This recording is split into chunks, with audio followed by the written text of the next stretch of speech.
Assalamualaikum warahmatullahi wabarakatuh. Halo teman-teman, kali ini saya akan menjelaskan tentang ragam bahasa dalam berbahasa Indonesia yang baik dan benar.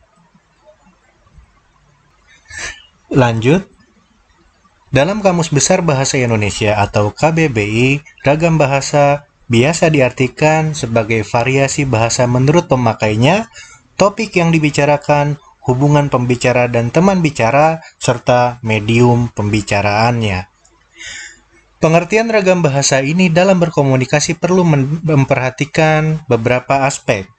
Yang pertama, situasi yang dihadapi, permasalahan yang hendak disampaikan, latar belakang pendengar atau pembaca yang dituju, dan medium atau sarana yang digunakan. Dari keempat aspek tersebut, yang paling penting adalah situasi yang dihadapi dan medium bahasa yang digunakan dibandingkan dengan kedua aspek lainnya. Berdasarkan situasi pemakainya, ragam bahasa terdiri atas 3 bagian, yaitu ragam bahasa formal, semi-formal, dan non-formal. Ragam bahasa formal memperhatikan kriteria berikut agar bahasanya menjadi resmi. Yang pertama, kemantapan dinamis dalam pemakaian kaidah sehingga tidak kaku tetapi tetap luas dan dimungkinkan ada perubahan kosakata dan istilah dengan benar.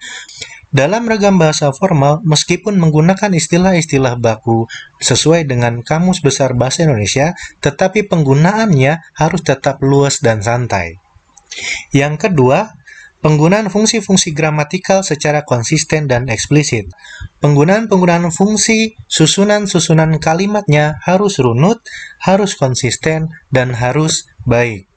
Yang ketiga, penggunaan bentukan kata secara lengkap dan tidak disingkat. Karena sering kita temukan orang-orang mengirim pesan, mengirim SMS, mengirim WhatsApp itu dengan bahasa yang disingkat yang tentu saja tidak semua orang bisa memahaminya. Yang keempat, penggunaan imbuhan secara eksplisit dan konsisten. Karena sering kita temukan di dalam bahasa nonformal orang-orang menggunakan imbuhan-imbuhan yang setengah-setengah seperti pada kata ngopi, ngemi, ngete, dan lain sebagainya. Padahal kata bakunya adalah meminum kopi atau mengopi, memakan mie atau mengemi. Nggak enak juga ya, yang benar memakan mie aja. Lalu yang terakhir adalah meminum teh atau mengeteh daripada kita gunakan istilah ngeteh. Sebenarnya, meskipun kita menggunakan bahasa-bahasa yang baku, tapi tetap kita dapat gunakan secara luas tergantung dengan nada dan intonasi yang kita bawakan. Berikut adalah contoh bagaimana ragam formal, semi-formal, dan non-formal dapat kita bandingkan perbedaan-perbedaan kosakatanya. Silakan teman-teman lihat di layar masing-masing.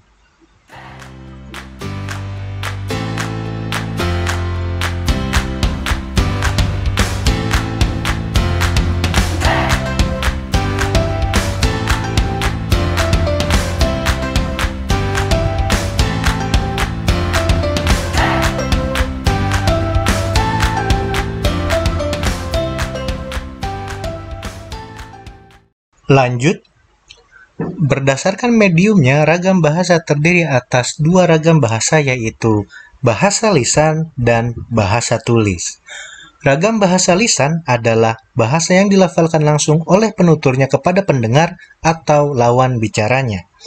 Ragam bahasa lisan ini ditentukan oleh intonasi, nada, dan ekspresi, serta pemahaman maknanya oleh si pendengar. Misalnya pada kalimat, kucing makan tikus mati.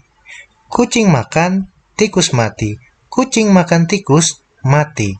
Kalimat itu harus dilontarkan dengan nada dan ekspresi yang tepat. Kalau sampai nada dan ekspresinya salah, kita akan bingung manakah yang sebenarnya mati. Apakah si kucing atau si tikus?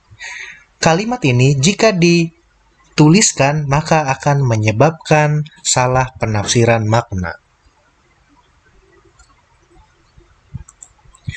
Berbeda dengan bahasa lisan, ragam bahasa tulis adalah ragam bahasa yang ditulis atau dicetak dengan memperhatikan penempatan tanda baca serta ejaan secara benar. Ragam bahasa tulis, jika ejaan dan tanda bacanya salah, maka akan menimbulkan kesalahan penafsiran.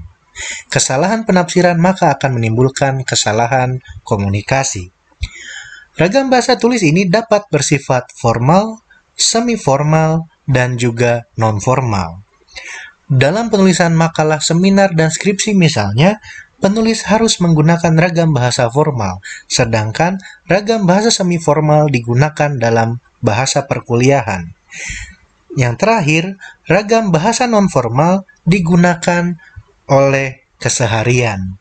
Masalahnya, banyak orang yang menggunakan ragam bahasa lisan tapi dituliskan seperti misalnya di SMS, di WhatsApp, di chatting, atau di media-media lainnya yang berbentuk bahasa tulis.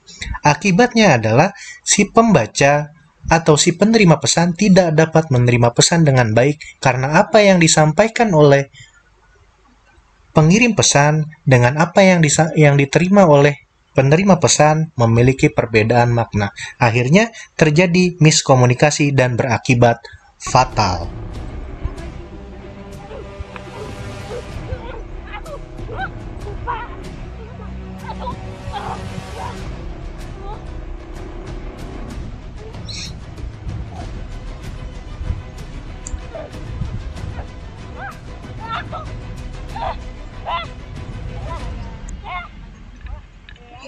Secara jelas, antara ragam lisan dan ragam tulis terdapat perbedaan-perbedaan yang dapat kita perhatikan.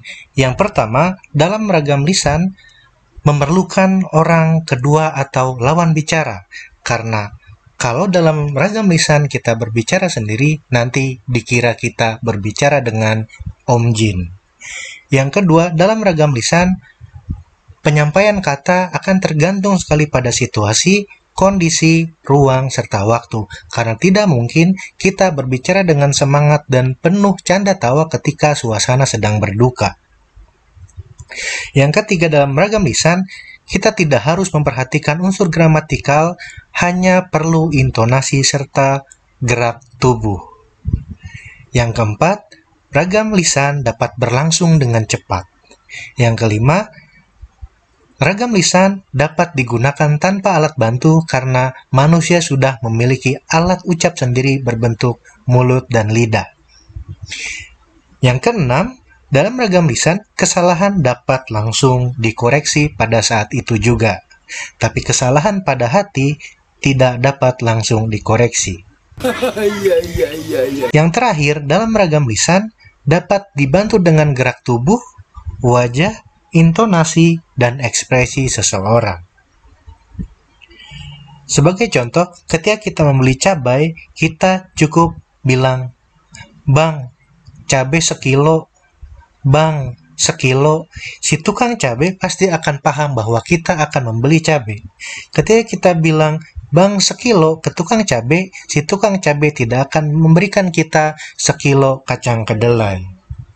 Karena konteksnya kita sedang berada di tukang cabai, beli sekilo berarti beli cabai sekilo. Berbeda dengan ragam tulis tidak memerlukan orang atau teman bicara. Di dalam ragam tulis juga tidak tergantung kondisi, situasi, ruang, serta waktu, karena dalam kondisi apapun kita tetap dapat menulis, kecuali kalau lagi joget-joget. Berikutnya, dalam ragam tulis harus memperhatikan unsur gramatikal karena kalau kalimatnya kacau, orang akan salah paham dengan kalimat kita. Seperti pada kalimat, "Ibu guru baru datang." Siapakah yang baru di situ? Apakah ibu gurunya yang baru atau guru lama yang baru datang? Pada ragam tulis berikutnya, bahasa tulis itu berlangsung lambat karena proses menulis memerlukan waktu. Yang kelima, dalam ragam tulis selalu menggunakan alat bantu, bisa ballpoint dan kertas, bisa komputer, bisa juga handphone. Di dalam ragam tulis yang jelas, kesalahan tidak dapat langsung dikoreksi. Kalau dalam menulis menggunakan pulpen, kita memerlukan tip X, menggunakan pensil kita membutuhkan penghapus, menggunakan komputer kita membutuhkan backspace. Yang terakhir dalam ragam tulis adalah ragam tulis tidak dapat dibantu dengan gerak tubuh dan mimik muka, hanya terbantu dengan tanda baca. Meskipun pada saat ini ekspresi dapat kita gunakan menggunakan emoticon, tapi emoticon dapat menipu karena bisa saja dalam emoticonnya tertawa, tapi dalam hati terdalam si pengirim pesan dia sedang terpuruk dan galau. Galau karena mungkin skripsinya ditolak, motornya hilang, kontrakan belum bayar, duit habis, pacar mutusin, selesai.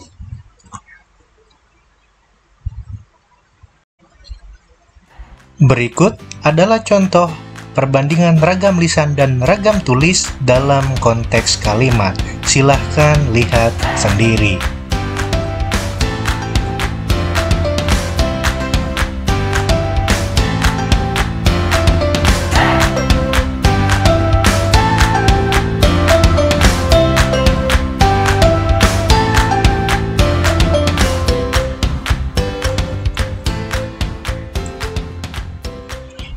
Lanjut.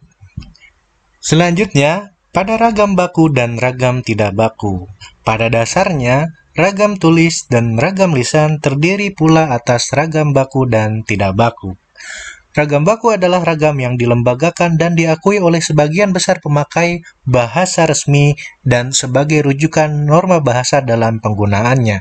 Jadi, ragam baku adalah bahasa-bahasa, kosakata-kosakata yang disepakati dan sudah dilembagakan serta masuk ke dalam Kamus Besar Bahasa Indonesia atau Kamus Besar Bahasa masing-masing negara.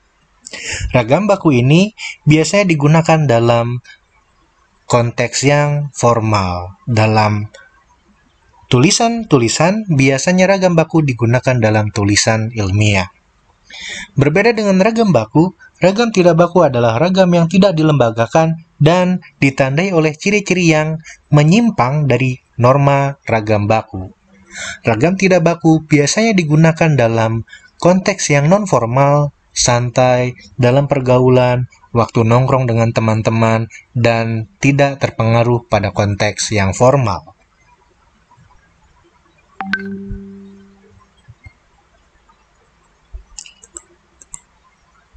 Nah, ragam baku tulis adalah ragam yang dipakai dengan resmi dalam buku-buku pelajaran atau buku-buku ilmiah. Di Indonesia, pedoman ragam baku dapat kita lihat di Pedoman Umum Ejaan Bahasa Indonesia, Pedoman Umum Pembentukan Istilah, Kamus Besar Bahasa Indonesia, dan Tata Baku Bahasa Indonesia. Ragam baku lisan adalah bergantung pada besar kecilnya ragam daerah atau bahasa lain yang terdengar dalam ucapan.